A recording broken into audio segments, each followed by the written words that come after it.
Ouais, je pense que ça me fait rebondir à quelques messages que j'avais reçus par rapport à la peur, des gens qui nous disaient, qui nous suivaient depuis un moment. Déjà, merci de nous suivre, ça fait plaisir. Mais qui me disaient, moi, écoute, j'ai peur de me lancer. Et moi, je leur disais, c'est magnifique, magnifique en fait. Si tu as peur, c'est qu'il va y avoir du changement. L'humain, il a peur que du changement. L'humain, il n'a pas peur de s'allonger sur le canapé. Ton cerveau n'a pas peur. Il va pas te sécréter de la peur de t'allonger sur ton canapé et lancer Netflix et manger une pizza. Il n'y a aucune peur dans ça. Parce qu'il n'y a aucune croissance, il n'y a aucun inconfort. Tu as peur lorsque il y a de l'inconnu, de l'inconfort et potentiellement de la croissance derrière. On parle pas des peurs, l'instinct de survie et autres, pas ça non plus. Donc, si vous avez peur de vous lancer, si vous avez peur de lancer ce business, cette boutique, de tester ce produit, de vous former, voilà, de rejoindre un groupe d'entrepreneurs, de se dire oula, mais eux ils sont déjà entrepreneurs et tout, c'est une bonne chose. C'est qu'il y a un potentiel de croissance derrière. Et quand vous allez apprendre à utiliser cette peur, comme tu l'as dit, hein, nous on n'est pas des machines. Hein. Tous les jours on donne des nouveaux challenges qui sont totalement inconnus pour nous. On n'a pas appris à faire des événements, on n'est pas né en sachant gérer des communautés de dizaines, de centaines de milliers de personnes.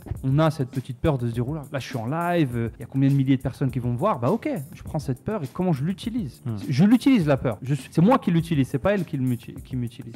Mais comme tu l'as dit aussi, on n'est pas non plus des robots, on a des échecs, on a des jours sans, on a des jours avec, ça fait partie du jeu et il faut le garder en tête. Exactement. Et en fait, la vie aussi, c'est aussi simple que, en fait, soit vous sacrifiez en fait le court terme, soit vous sacrifiez le long terme en fait. Lorsque vous choisissez du confort tout de suite, ne pas passer à l'action, être devant Netflix, être sur le canapé, oui, vous vous sentez très bien, je le sais très bien, c'est un bon sentiment, on est max, on n'a pas de soucis. Mais ce qu'on est en train de faire en fait, c'est que vous êtes en train de sacrifier le long terme en fait. C'est que dans quelques mois, dans quelques semaines, c'est la santé qui va se décortiquer, c'est votre santé financière aussi que vous êtes en train de sacrifier aussi. Donc soit vous sacrifiez le court terme, soit vous sacrifiez le long terme. Et j'espère que voilà, le choix pour moi est assez évident. Il faut sacrifier le court terme en fait pour avoir la récompense du long terme. Parce qu'encore une fois, et j'y crois à 100%, le bonheur c'est le challenge, c'est remonter des challenges, c'est résoudre des problèmes. La vie, j'aimerais tellement que tout le monde goûte à une vie en fait sans problème pendant